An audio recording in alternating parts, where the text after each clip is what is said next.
sent l'ego de croire qu'on peut faire mieux que celui qui est là. Ou nous-mêmes, on peut créer quelque chose. Parce que souvent, on est fasciné par nous-mêmes. Souvent, on est fasciné par les autres, mais le plus souvent, on est séduit par nous-mêmes. On a tellement une forte appréciation de nous et de ce qu'on peut avoir qu'on a une adulation de notre personne, de nos talents et de nos compétences. Et c'est là que Satan va commencer à t'envoûter, à prendre la route. C'est là que tu vas voir quelqu'un qui va dire que Dieu l'a appelé. Or, il était quelque part, il priait quelque part, et ça c'est beaucoup chez nos frères d'à côté. Et même chez nous aujourd'hui, c'est très fréquent. Il va aller commencer. Et il commence aujourd'hui, demain il fait ça. Après, en fait, on ne sait pas s'il a vision, s'il a rêve, on ne sait pas dans quoi il est. Ça peut être une fascination de notre don, de notre personne. Donc nous-mêmes, on est envoûté par nous-mêmes. Est-ce qu'on me comprend? C'est comme on va voir des sœurs. Tu la vois, elle est belle. Quand tu la vois, tu es convaincu que Jésus l'a créée le dimanche. Mais on se rend compte qu'elle n'est pas mariée et les années passent. Souvent, ce n'est ni esprit des eaux, ni hôtel de famille.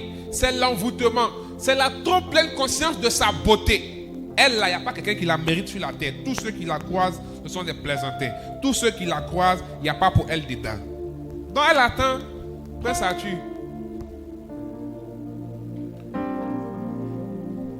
Parce qu'elle est fascinée par sa beauté. Il y a des gens qui sont séduits par leur beauté. C'est ainsi qu'on peut trouver aussi certains hommes qui sont instables sentimentalement. Ils sont frivoles. Pas parce qu'ils veulent être frivoles, mais parce que la trop pleine conscience de leur beauté et de leur atout physique les pousse à croire qu'ils peuvent avoir la fille qu'ils veulent. Ils peuvent aller avec qui ils veulent. Donc du coup, ils n'ont pas le souci de la stabilité. Ça là, tu es fasciné, tu es envoûté. C'est même pas Satan.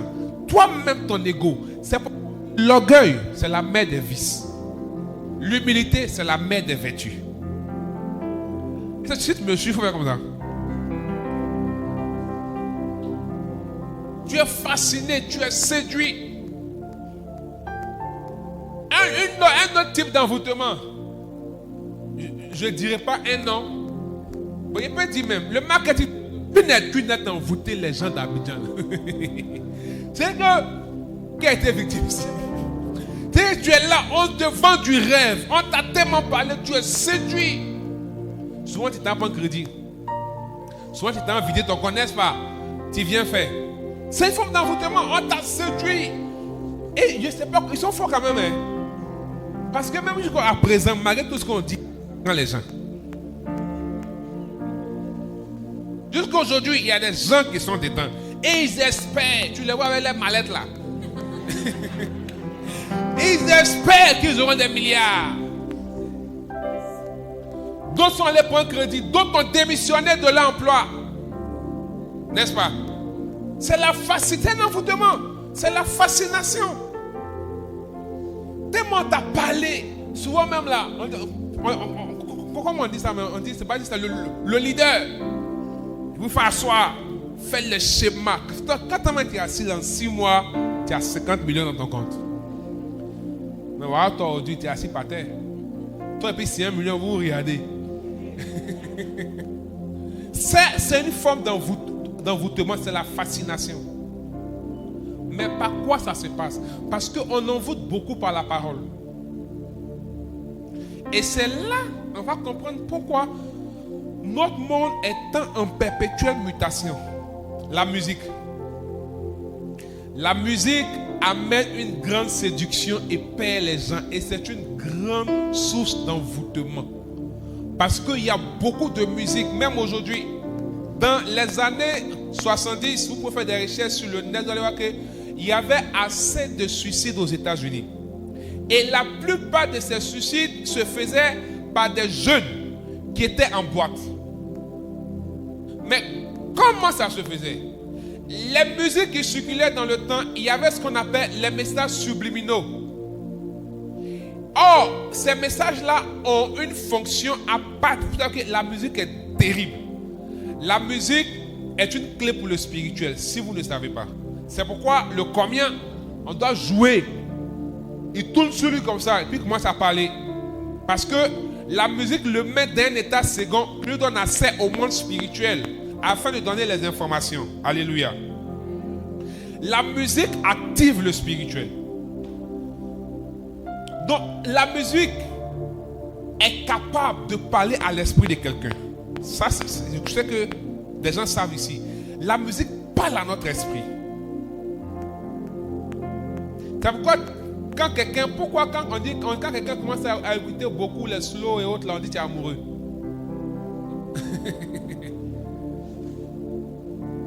On voit que quand on était au primaire, nos soeurs, CM1, CM2, elles avaient des cahiers, tous les chants de Pierrette Attente, Poetic Lover. Dites qu'il y a qui encore? Jocelyne Labille, voilà, elle copiait, Pierre chante, tu sais que quelque chose a dit dans son cœur. Alléluia. Donc il y avait des messages subliminaux qui poussaient les gens à se suicider. Donc les gens sont en boîte, ils sortent, ils se mettent sur l'immeuble, ils sautent, il est mort. Et aujourd'hui, notre siècle connaît ça aussi. Beaucoup de dépravation de mœurs, beaucoup de choses sont guidées par la musique et par l'internet. Les réseaux sociaux sont devenus comme une drogue pour certaines personnes. Et sans nous en rendre compte, il y a des stratégies derrière pour communiquer les messages des temps et des saisons de perversion. Remarquez bien. Vous allez voir qu'il y a des périodes où il y a comme un mouvement qui est là sur les réseaux sociaux. Et tout le monde rentre dans le mouvement, n'est-ce pas? Et c'est fréquent. Et quand tu remarques bien, c'est saisonnier. Et dommage que même les chrétiens rentrent dedans. On nous séduit par ça. On nous séduit par ça. Et personne n'est à l'abri de la fascination de cette forme d'envoûtement. Homme de Dieu ou pas. Personne n'est à l'abri. Proverbe chapitre 7, versets 21 à 23. À force de persuasion, elle le séduit. À force de persuasion. Or, on persuade par quoi? Par la parole. Elle va le séduire. Hein? Par le charme doucereux de ses lèvres, elle l'entraîne. Aussitôt, il la suit, comme un bœuf qui va à l'abattoir. C'est-à-dire que par ses paroles, elle a été capable de conduire le gars comme mouton. C'est-à-dire que lui, il sait quand ça va finir lui. Mais il ne peut pas dire non, il ne peut pas se retourner. Il est fasciné, il est séduit. Deuxième type d'envoûtement, les enchantements. Nombre chapitre 23, verset 23. 22 à 23. Les enchantements. L'enchantement, c'est mettre quelqu'un sous un charme. Et dans le texte d'Hébreu, on a entendu ça. Par son charme. On y va. Nombre 23, verset 22 à 23. Dieu le fait sortir d'Égypte. Il est pour lui comme des cornes de buffle. Car il n'y a pas de présage contre Jacob, ni d'augure contre Israël. Dans d'autres versions, ça c'est Jérusalem. Si on prend lui 2 octobre, on verra qu'on dit il n'y a pas d'enchantement ou il n'y a pas de sort contre Jacob.